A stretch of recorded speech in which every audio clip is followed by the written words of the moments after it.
कालभैरवं भजे।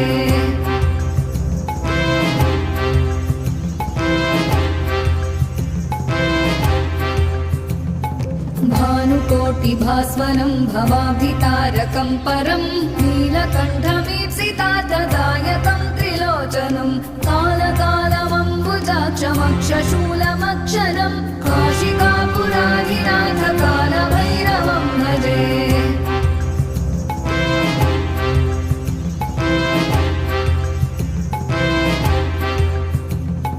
शूलटङ्कपाशदण्डपाणिमादिकारणं श्यामकायमादिदेवमक्षरं निरामयं भीमविक्रमं प्रभुं विचित्रताण्डवं